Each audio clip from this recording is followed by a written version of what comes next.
ඔබේ ජන්ම නාමය වැලිගම ආරංචිගේ මනෝජ් සංජීව ඩයස්. ඔබේ ජන්මදිනය 1975 මාර්තු මාස 29 වෙනිදා. ඔබේ ලංකාවේ පංගම මොරටුව. ඔබ අධ්‍යාපනය ලබන්නේ ශාන්තාම්පුර විදුහල මොරටුව. ඔබ විවාහකයි. ඔබට එක දියණියක් සිටිනවා. ඔබ එක් දරු පියෙක්. ඔබ ඉතාලියට ඇවිල්ලා වසර 23යි ඒ 23ම පාරුව වලට. ඔබ නිවැරදි. අයිබෝන් මේ පික්ස් ෆැක්ටරි YouTube නාලිකාවේ පළවෙනි ඇසට ඇස වැඩසටහන සමගයි ඔබ එකතු වී තිබෙන්නේ. ඉතින් අපි ආරාධනා කරනවා සියලුම ලාංකික ප්‍රේක්ෂකයින්ට අපේ channel එක subscribe කරලා ප්‍රතිසාර දෙන්න ලෙස. ඉතින් මේ කතා බහත් සමග අද අපි සමග පැමිණ සිටින විශේෂ ආරාධිතයා පාදෝ ශ්‍රී ලංකා සංවිධානයේ සභාපති ඒ වගේම උතුරු ඉතාලියේ ශ්‍රී ලංකා සංවිධානයේ සභාපති ධුරය හොබවන කලින් කී ලෙසටම මනෝජ් ඩයස් මහතා. අයිබෝන්. අයිබෝන්.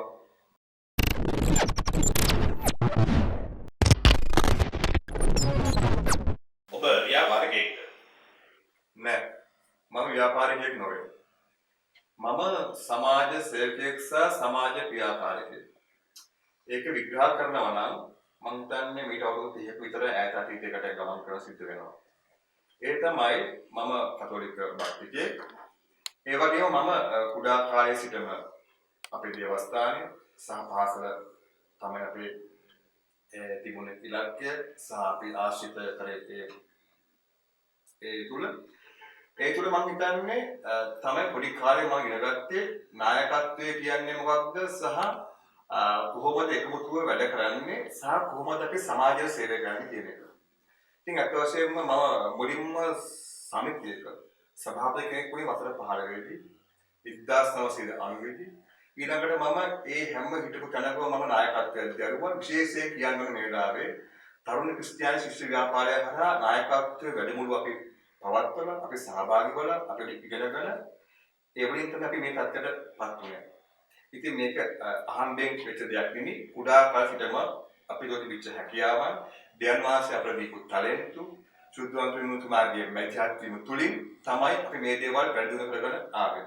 ඉතින් ඒ ආපු ගමන් මගේ ඉතාලියාවේ 1998 ඉතාලිය තුල මම හිතන්නේ ආපු දවස් නම් කරේ සමාජ සේවය තමයි බොහෝ දුරට පල්ලියේ වේවා අපේ කතෝලික කිතුණු සංඝයේ පාදුවා පාන්සලේ ආරම්භ කරන් පාන්සලේද ශ්‍රී ලංකා සංවිධානය තුළද ඉතින් ගියාම මෙහි අපේ නාට්‍යයක් වෙන මොන හරි කඩක් ඒ තුළද ඒත් එක්කම පාදවා නගරේ විශේෂයෙන් පසුගිය කාලේ පුරා පැවති සංගීත ප්‍රසංග තිබ්බනම් ඒ ගොඩාක් මූලිකත්වයේ ගත්තේ මම තමයි. ඒ ගත්ත වගේම අපි ඒකෙන් ලාභයක් ඉපෙවුවා. අපි ඒකිනුත් ශ්‍රී ලංකාවට සමාජ සත්කාරය අපි සත්‍යයක් ගෙදර අරන් ගියේ නෑ.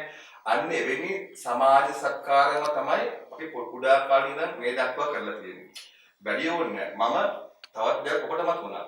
මම ලංකාවේ ඉතාලිය ක්‍රිකට් ෆෙඩරේෂන් එකේ මම විනිශ්චයකාරයෙක්. වසර 4ක් පාරම විනිශ්චය කටයුතු කරා. දැන් මට යන්න හම්බෙන්නේ නැත්තේ මේ සමාජ සේවය නිසා. ඉතින් ඒ තුලත් මම ඒ විනිශ්චය තුලින් අපේ පාදුවා ඉන්න නගරයට මම නොමිලේ සේවය කරලා තියෙනවා. ඒවත් සමාජ සේවයට අනිත් දේවල් තමයි. ඉතින් අන්න එවැනි දීර්ඝ ගමනක් ඇවිල්ලා තමයි අවසානයේ මම පාදුවා ශ්‍රී ලංකා සංවිධානයේ උතුරු ශ්‍රී ලංකා සංවිධානයේ ප්‍රධාන වගකීම කරමින් මේ පවත්වන ඡන්දයට එමෙත මැතිවරණයට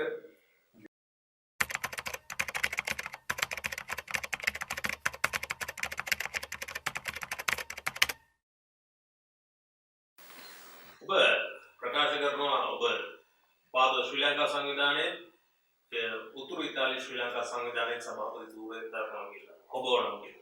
අපි දන්නවා මේ සමාජයේ විවිධ ආකාරයේ සංවිධාන පවත්වාගෙන තමන්ගේ විවිධ පුද්ගලක අරමුණු උදෙසා. දැන් ඔබ දරන මේ සභාපති ධුරය ඔබ මේ සංවිධාන දෙකෙන් ඇත්තටම මේ මිනිස්සුන්ට පාදෝ නගරේ ජනතාවට සේවයක් ඉෂ්ට සිද්ධ වුණාද? ඔබට ඒ ගැන මොකක්ද කියන්නේ? ඇත්තටම තනි වචනයෙන් කියනවා නම් සේවයක් සිද්ධ වුණා. ඔව්. මම ටිකක් මේ විග්‍රහ කරන්න මේක.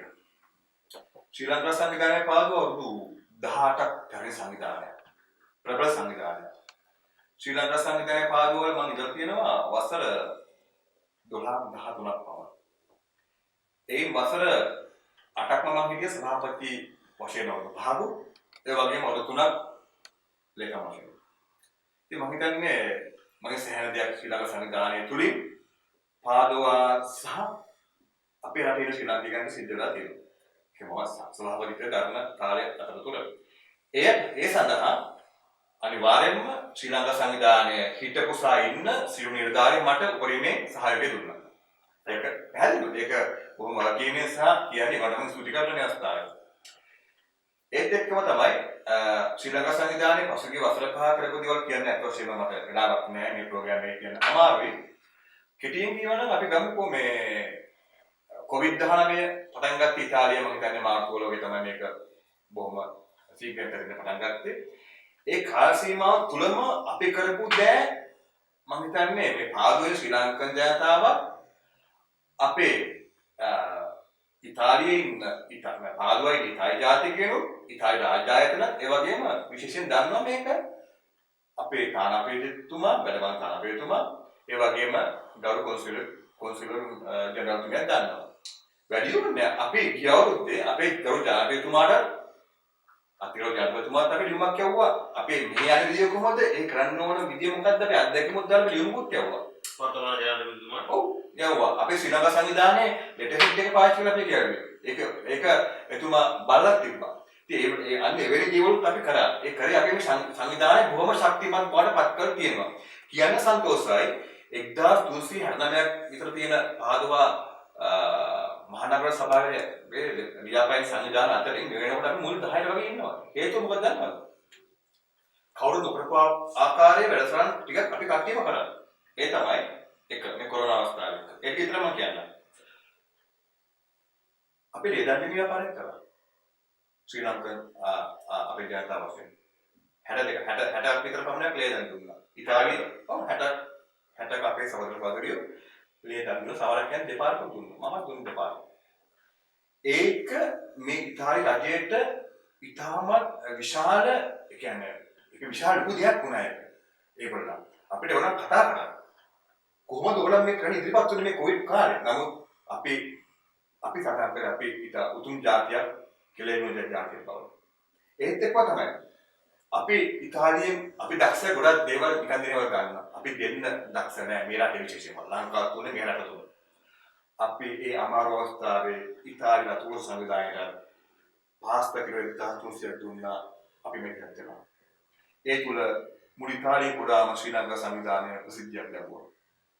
ඒත් එක්කම තමයි අවසාන වශයෙන් මේ මාසෙ පාදුවා නගරයේ ස්වීප් පරිදි පවත්වන මේ පළවෙනිද පිටුරු මේ රැළිය මෙවර පවත්වන්න ඒ සංවිධායක ගරු නියෝජිතතුමා සංවිධානය කර තිබුණා.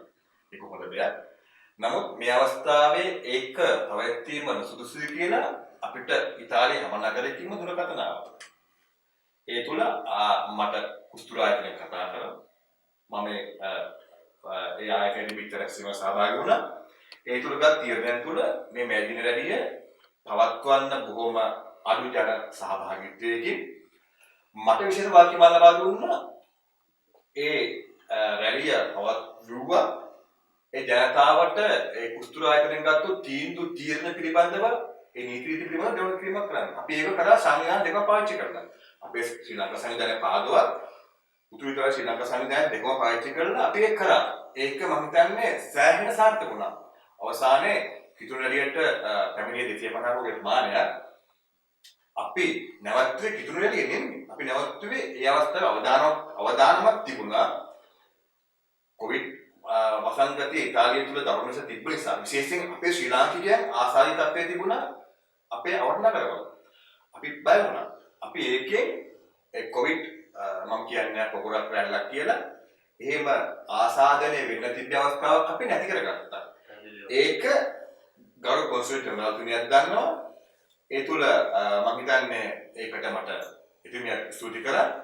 මොකද ඒක ආගම කොමුනේ උස්තුරායතනට ස්තුති කරා ඒකට ශ්‍රී ලංකා සංවිධානය හරහා මම විද්‍යාර්ථියෝ පිළිබඳව මම ඒකට අපි උතුරාය ශ්‍රී ලංකා සංවිධානය ස්තුති කරනවා ඕනුත් ඒකට සෑහෙන බරක් දාලා ඕනුත් ඒක ප්‍රචාරය කරා ඉතින් ඒ තුළ මම හිතන්නේ ශ්‍රී ලංකා සංවිධානය ආගම උස්තුරායතනය තුළ ස්ථිර වුණා ස්ථිර වුණා කරන්න පුළුවන් සංවිධානය කියලා පිළිගත්තා අපිට වාක්‍යයක් දෙන්න පුළුවන් වාක්‍ය ඉෂ්ට කරන සංවිධානය ඉෂ්ට කරන සභාව කෙනෙක් කියලා පිළිගත්තා ඒකට මේ හිතන්නේ උනේ ඉතින් ඒ කියන්නේ අපි ශ්‍රී ලංකා සංවිධානයක් වශයෙන් අපි හැමෝම අපි ඒක සන්තෝෂ වෙනවා ආඩම්බර වෙනවා මොකද යම් යම් කාලවල ශ්‍රී ලංකා සංවිධානය මොන මට්ටමේ තිබ්බත් අද ඉන්නවා ඉතාමත් ඉහළ තැනක ඒ ගෞරවය මට විතරක් නෙමෙයි පාදුවේන සියලුම දෙනාට මේ ගෞරවය එක හා සමානයි කියනවා අපි කීප දෙනෙක් 10 දෙනෙක් 12 දෙනෙක් මහන්සි වෙලා ගත් මේ උත්සාහය කරපු දේවල් තුල ගෞරවයන්නේ ඔක්කොටම සමහරවිට මම දන්නේ නැතිනම් ඒ ගෞරවය දෙකින්ද අපි රටක් වශයෙන් ශ්‍රී ලංකාව වශයෙන් හොඳ අපේ රටේ නම පාදුව නගරය තුල අද අපි ස්ථාපිත කරලා තියෙනවා ඒ ගැන මම බොහොම පැහැදිලිව ගෞරවයෙන් මේ අවස්ථාව ප්‍රකාශ කරනවා උතුරු ශ්‍රී ලංකා සංවිධානය අභිනවයෙන් බිහිවෙච්ච සංවිධානය එම සංවිධානය තාම මාස 3-4යි එම සංවිධානය මාව සභාපතිකමට වුන් තෝරාපත් කරගත්තේ ඒකත් ඡන්දේ ඒ වගේම උන් මොකද කරන්නේ දැකලා නැතු කොහොමද සංවිධානයේ සභාපති ධූරයක් වගේ ප්‍රබල තනතුරක් සඳහා පත් කරගන්නේ ඒක තමයි කියන්නේ මම අර කලින් කිව්ව ආකාරයෙන් මගේ අවුරුදු 30ක අත්දැකීම් සහ පළපුරුද්ද සහ අපි සංවිධානයේ පිටවන්න කලින් මාස 3ක් පමණ අපි ඔන්ලයින් තාක්ෂණයෙන් අපි සාකච්ඡා කරද්දී මම දීපු අදහස් යෝජනා ඒ මගේ තිබිච්ච ව්‍යාපෘති හරහා උන් විශ්වාස කරා මනෝෂ්ඨ දෙයක් කරන්න පුළුවන් කියලා. ඒ දැනට මම කරලා පෙන්නන යම් ආකාරයක දෙයක් ඉදිරියේදී අපේ මේ පාලෝ සංවිධානයට වැඩි ඒක පළාත් 8ක දිස්ත්‍රික්ක අපි 7ක් පුරා වීදින සංවිධානයක්. ඒක ගොඩාක් දුර රාජතාන්ත්‍රික මට්ටමින් ගවුම්දුර කරලා පුළුවන් සංවිධානයක්. ඉතින් ඒ මට්ටමට ගේන්න මම උපරිමයෙන් කැපලා තියෙනවා. දැනට අපි සම්මානතා දෙකක් තියෙනවා. ඉතින් මම කැමති මේ සංවිධාන දෙක බොහොම සහෝදරය වගේ අරගෙන ඉදිරියට යන්න. ඔබට ඔය කියන විදිහට ඔය සංවිධාන දෙක සමබරව අරන් යන්න පුළුවන්. ඔබට ඒ සඳහා හැකියාවක් තියෙනවා. වචනෙන් කියන්න පුළුවන් කරන්න පුළුවන් ඒවා කරන්න පුළුවන් අරවා කරනවා කියන්නේ. නමුත් සැබෑවටම ඔබට කරන්න ශක්තියක් තියෙනවා. මම හිතන්නේ ඕනම නායකයෙක්ට අවුරුදු 5ක් තියා අවුරුද්දක් තියෙන්න බෑ. මේ අනිගිර මේ ඕනම රටක වැටෙනවා. එක්කෝ මඩ ගහනවා. එක්කෝ එළවනවා. එක්කෝ පරාජය කරනවා. මේ වසර 5ට මාව පාදුවා නගරේ මඩ ගැහුවෙත් නෑ පරාජය කරෙත් නෑ එළුවෙත් නෑ. ඒ මොකද මම යම් කිසියක් කරලා පෙන්නුවා. අපේ සංවිධානයේ නිරාවින් එක්ක. ඉතින් අරගලන්ට මම දුන්නා පොඩි අරමුණක් මේ වසරේ අන්තිමේදී බලමු කොහොමද අපේ මම සමත්ද අසමත්ද කියලා. මම හිතන්නේ පාදුවා නගරේ ශ්‍රී ලංකා සංවිධානය තුළ මම අසමත් නෑ. ඉතින් මම ඒවට කිව්වා මට වසරක් විතර දෙන්න මම පෙන්නන්නම් සමත්ද අසමත්ද කියලා. ඒක මම කරලා පෙන්නනවා. මම පෙන්න බෙකෙනෙක්. සුබවර්ණ අපි බලාපොරොත්තු වෙනවා. ඔබ මේ වචන වලින් කියන දේ ක්‍රියාවලට ඔප්පු කරා කියලා. මම හිතන්නේ පාදුවා නගරේ ලාංකික ප්‍රජාව ඔබ ඇතුළු ශ්‍රී ලංකා සංවිධානය ගැන චිත්‍රයක් තියෙන ලොකු විශාල චිත්‍රයක්. ඉතින් අපි සුබවර්ණ අපි මේ කතාවේ සිටින්නේ Pigs Factory YouTube channel ඇස පළමු වැඩසටහන සමග. ඉතින් ඇවිල්ලා තියෙන්නේ මනෝජ් ඩයස්. ඊළඟට අපි යන්නේ ප්‍රධානතම ප්‍රශ්නයට. කෙලින් උත්තරයක් හොයන්න.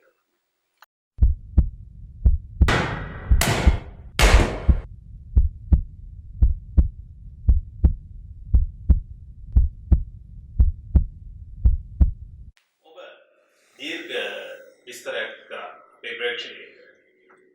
දැන් මේ ප්‍රශ්නේ අහන්න කියලා ගොඩ දෙනෙක් අපිට කියනවා.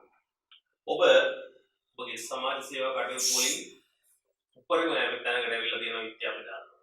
අපිට දැනෙනවා. ඊළඟ පියවර ඔබ පාදුව මහනගර සභාවේ විදේශිකයින්ගෙන් ස්ථාපිත වෙච්ච කොමිසමකට ලාංකික නියෝජනයේ වශයෙන් පැවැත්වෙන නිලවරණයට ඡන්දයට ඔබ ඉදිරිපත් වෙන සූදානම් කරනවා. ඒ සඳහා ඔබ සුදුසුද? ඒ සඳහා ඔබ ගැළපෙනවද? ඔබ දැන් දෙකක ඉන්නවා. තවත් අනතුරක් වැඩි නැද්ද? ඔබ තනතුරු පෙරේතෙක්ද? ඔයගේ ගොඩක් ප්‍රශ්න පාදුවනගර මිනිස්සුන්ට තියෙනවා. පැහැදිලි උත්තරයක් ඕන. අපි ජනතාවට. ඕපසුදු කිසිම දාතුරක් මම හොයන් ගිහින් නැහැ. හැම එකම මට නැගිට දේවල්. ඉතින් මම හිතන්නේ මේ පවත්වන ඡන්දයට මම ඉදිරිපත් වෙන බලාපොරොත්තු වෙන කෙනෙක් නෙමෙයි. ඒක පාලක ශ්‍රී ලංකා සංවිධානයත් දන්නවා. නමුත් අවසානයේ ඒක ඇක්ටෝස්ම කියන මගේ කල්පිටම ආවා. පාදුවා ඉන්න විශාල ජන කොට්ටාසයක් ඒ වගේම අපි මම කලින් කිව්වා කරලා කරපු වැඩ කරා ඉතාලි ආයතනත් මම ඉදීමක් කරා මනෝජ් වාර්ණමික සුදුසුෙක් කියන වයින් මොකද සමාජ සේවකයෙක්. ඒකින්ද වයින් ඔය ඇවිල්ලා මේක කරලා පෙන්නන්න. එතකොට අත් වශයෙන්ම ඔයා කියන වගේ මට තවදුරටත් 3-4ක් කරන්න අමාරුයි. මම සාමාන්‍ය පොලිටිකට කරන කෙනෙක්. නමුත් මට කලමනා ක්‍රීමේ ශක්තිය කොහොමද තියෙනවා. ඒත් එක්කම තමයි බොහෝ දුරට ශ්‍රී ලංකා සංවිධානයේ සභාපති ධූරය මම මේ තාතුරටපත් වුණොත් එහෙම මගේ කැමැත්තක් තියෙනවා වෙන කෙනෙක්ට පරිත්‍යාග කරන්න. මොකද එකම තාතුරේ හැමදාම ඉන්න සුදුසු නැහැ. ඒ කියන්නේ පාදෝ ශ්‍රී ලංකා සංවිධානයේ සභාපති ධූරය තවත් කෙනෙක්ට පරිත්‍යාග කරන්න. මොකද මම හිතන්නේ ශ්‍රී ලංකා සංවිධානයේ සභාපති ධූරය වෙන කෙනෙක්ට දුන්නාට පස්සේ එතකොට පාදෝ නගරේ නායක දෙන්නෙක් ඉන්නවා. මම පත් වුණොත් එතන ඔබට අත දුන්න මුල් ස්ථානය තන ඊට වඩා ප්‍රබල තැනක් පත් වුණොත් එහෙම අමතක කිරීමක්ද ඔය කරන්නේ නැහැ. අමතක කිරීමක්ද ඔය කරන්නේ. මේ දෙක සහසම්බන්ධ කරලා වැඩ කරන්න. හේතුව මොකද දන්නවද? දැන් ඔය ඔබතුමා අහපු ප්‍රශ්නෙට මම එහෙම උත්තර දෙන්නම්කෝ. ඔය කොමිෂන් එක විදේශිකයන්ගේ නියෝජිතයන් පත් කරගෙන මේ කොමිෂන් එක අවුරුදු 20ක් තිබ්බා. 2001 ඉඳන්. ඒ 20ෙම අපේ ශ්‍රී ලාංකික නියෝජිතයෝ මම හිතන 4-5ක් හිටියා. 20ක් තිබ්බා කියනවා ශ්‍රී ලාංකික නියෝජිත 4-5ක් හිටියා කියනවා. නමුත් පාදෝ නගරේ ලාංකිකයෝ දන්නේ නැහැ ඔය සම්බන්ධ. මොකද ලාංකිකයන්ට මොකුත් වෙලා නැහැ. ඔය ඒක තමයි කොහොමද තියෙන ප්‍රශ්නේ ගැටලුව. ඒකට මම ඉදිරිපත් කරන්නේ. හේතුව දැන් ඔය ඔබ කිව්ව ආකාරයටම ඕක ඇවිල්ලා අර අපේ ලංකාවේ පාලි සභාව වගේ මේ මන්ත්‍රීවරු තුරන ඡන්දයක් නෙමෙයි. මේක ඇවිල්ලා විදේශිකයන්ගේ කමිෂන් එකක් තියෙන ව්‍යවස්ථාපිත කමිෂන් එකක්. ඒකට පාදුවා නගරේ ඉන්න විදේශිකයන්ගේ නියෝජනය මේකට ගන්න. අත ඔසේ පාදුවා නගරේ රෙජිස්ටර් වෙච්ච විදේශික රටවල් තියෙනවා 165. ඒ වගේම විදේශිකයෝ ඉන්නවා 34000. 34000ක් තමයි මේ නියෝජනය ගන්න. මේ වෙනකොට නාම යෝජනා භාරදී අවසන් 28 දෙනෙක් තරඟෙට ඉදිරිපත් වෙලා තිබෙනවා. අපේ ශ්‍රී ලංකාවෙන් 2 දෙනෙක් හිටිනවා. ඒත් එක්කම රටවල් 16කින් ඉදිරිපත් වෙලා තියෙනවා. මේ කමිෂන් එකට 16 දෙනෙක් තෝරා ගන්නවා. ඒ 16 දෙනාට අනිවාර්යයෙන්ම කාන්තා නියෝජනය සිටු 4 දෙනෙක් අනිවාර්යයි. ඊටු කට්ටිය පිළිමියයි. ඒත් එක්කම එක රටකට අනිවාර්යයෙන්ම එක නියෝජනයක් හම් වෙනවා. ඉතින් ඕකයි එතන වෙන්නේ. ඒ වැදගත්ම දේ තමයි මේ 16 දෙනාගේ කමිෂන් එක අවුරුදු 5ක දීර්ඝ කාලයකට වළංගු වෙනවා. මාස දෙකකට මාසෙකට පාරක් රැස්වීමක් තියෙනවා. ඒ කමිෂන් එක තුල සභාපති කෙනෙක් පත් වෙනවා. ඒ සභාපති කෙනෙක් පත් වෙනවා. ඒ වගේම චෝදනාවක් කරොත් දැනගන්න. ඔය පත් වෙන නියෝජිතයින්ට ගතමන්ට් එක මුදලක් ලැබෙනවා කියන්නේ මේක තනි ක්‍රම සමාජ සේවයක්. මේකේ කිසිම මුදලක් ලැබෙන්නේ නැහැ. ඒ වගේම ඒ තනතුර පාවිච්චි කරලා දැන් මම මේක ජයග්‍රහණය කරා කියමුකෝ. ඒ තනතුර පාවිච්චි කරලා මුදල් හම්බ කරගන්නත් බෑ. ඒකත් වරදක්. ඔබ හොඳට විශ්වාසද? ඔව් හම්බ කරගන්න බෑ. මොකද සමාජ සේවකයෙක්ට බිස්නස් එකක් කරන්න බෑනේ. දැන් මේක ස්වේච්ඡා තනතුරන්නේ. මේක එහෙම වෙනවද? එහෙම වෙනවද නැද්ද කියලා මම ප්‍රකාශ කරන්න කැමති නැහැ. නමුත් එහෙම වෙනවා නම් වැරදි. අනිවාර්යයෙන්ම ඒක අපි විදේශික වශයෙන් අපි මේ පාදුවා නගර සභාව තුලට අපේ නියෝජිතයන් යවන්නේ මොකටද දන්නවද? අපි උන්ට සහායයක් දෙන්නේ. මොකද උන් අපිට විශේෂ සහායක් අපි ලබා දෙනවා. පාදුවා නගර සභාවේ. අපි උන්ට සහායයක් දෙනවා. ඒක තමයි මේකේ වටිනාම දේ. මේකේ උන් බලාපොරොත්තු වෙන්නේ මොකක්ද දන්නවද මේ ඡන්දේ? පත්තන කට්ටිය. අන්න ඒක අපි ශ්‍රී ලාංකිකව දැනගන්න ඕන. බලාපොරොත්තු වෙන්නේ මේක අනිවාර්යයෙන්ම මෙන්න මේ දේ. ඒක මට තියාගන්න ඕන හැමදේම. පාදුවා නගර සභාව පාර්ලිමේන්තු මට්ටමින් අපි විදේශිකයෝ අතර සම්බන්ධතාවය සම්බන්ධීකරණය ඒක බලාපොරොත්තු වෙන්නේ. මම මෙහෙම කියන්නම්කෝ. පාදුවා නගර සභාව සහ රාජ්‍ය ආයතන තුල තියෙන පණිවිඩ යෝජනා සමාජ සුබ සාධන වැඩ එතනින් ගියාම සමාජ සත්කාර වැඩ සියලුම ආකාර දේවල් අපේ පාලනය මට්ටමට ගේන්න ඕනේ. ගියල්ලා ඕන දැනුවත් කරන්න ඕන. හැබැයි ඒවට මුදල් ලබා ගන්න බෑ. දෙක පාලන මට්ටමේ තියෙන අපේ මේ සහෝදර සහෝදරියන්ගේ තියෙන ප්‍රශ්න චෝදනා යෝජනා අපි උඩරන් කියලා ඒ රැස්වීම වලදී ඕම දැනුවත් කරන්න ඕන. එතකොට අපි මේ කරන්නේ සම්බන්ධීකරණය.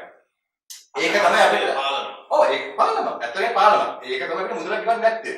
මේකම ස්වේච්ඡාවෙන් ආයේ මට මේක හම්බ කරගන්න බෑ. හම්බ කරගත්තොත් මම කරන්නේ ද්‍රෝහී ක්‍රියාවක්. ඒ අපේ රට කරන ද්‍රෝහී ක්‍රියාවක්. අපේ රට බාධා දුකකට මම කැමති නෑ. මම හැම ඉස්සර වැඩ කරලා රට උඩට ගෙවුවා. ඒකින්ද අපි එහෙම කරපුවා අපිට මම හිතන්නේ මම එහෙම කරලා නැති හින්දා මට පුළුවන් මේ තාතුර ස්වේච්ඡාවෙන්ම මුදල් නොගෙන මේ කතාතුර කරන්න. ඒකින්ද මේ තාතුරට කිසිම ගැටුමක් දීමනාවක් ලැබෙන්නේ නැත. ඒකවල මම කලින් කිව්ව ආකාරයට වසර 5ටම සභාපතිවරු 5 දෙනෙක් මේ කමිෂන් එක ඇතුළේ පත් වෙනවා. ඕම් පත් වෙන්නේ ඒ 16 දෙනාම ඡන්දයෙන්.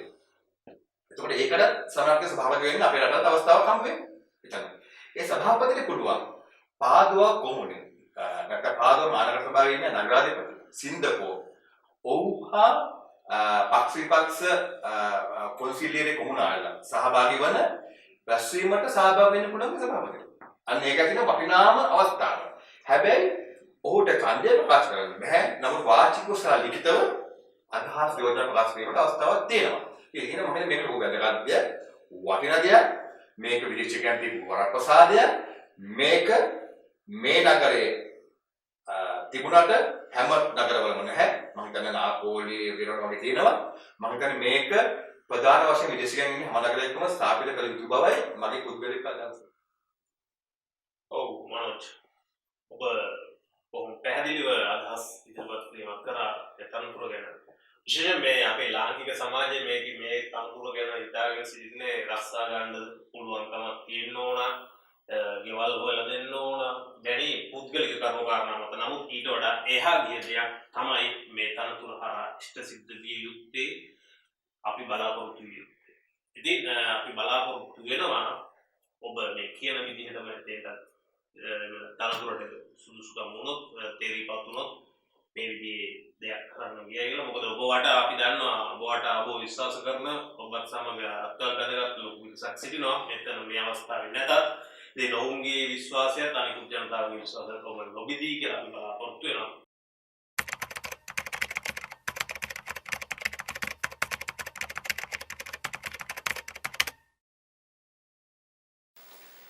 අසකස වැඩසටහනේ අවසානයේ බලන් ඉන්න අයටත් කියන්න තියෙන දේ මොකද්ද ඔබට?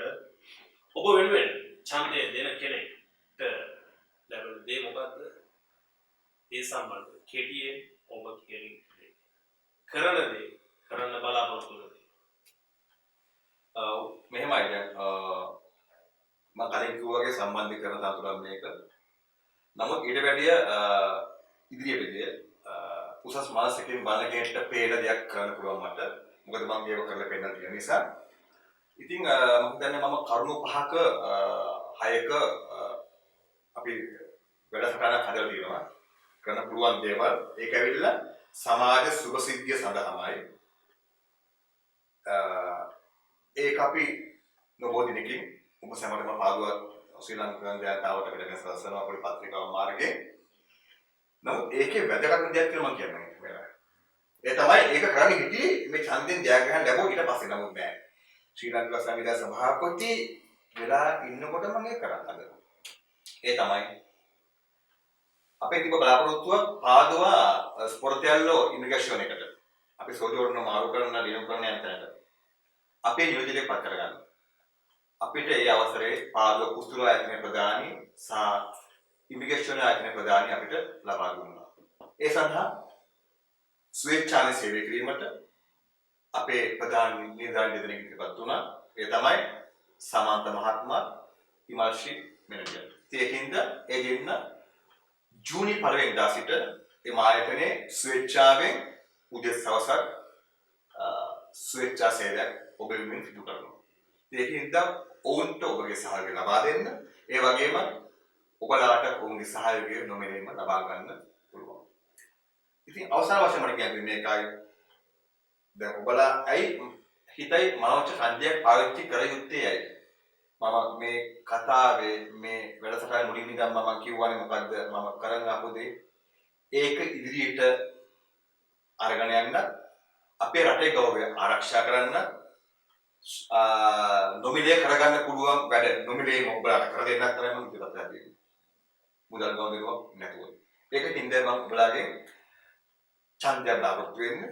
ඔබලා හිතනවා නම් මනෝජ් කරපු කෙනෙක් හින්ද නොමිලේම ඉදිරියට කරා කියලා විශ්වාස කරනවා නම් ඒ විශ්වාසය තමයි ඔබලාගේ වටිනා ඡන්දය මාහට ලබා දෙන්නේ. එච්චරයි. සරලයි. පැහැදිලි. මම දැන් මේක බලන ඉන්න හැමෝටම පාදවන නගරේ ලාංකික ජනතාවට කතන්දරේ පැහැදිලි.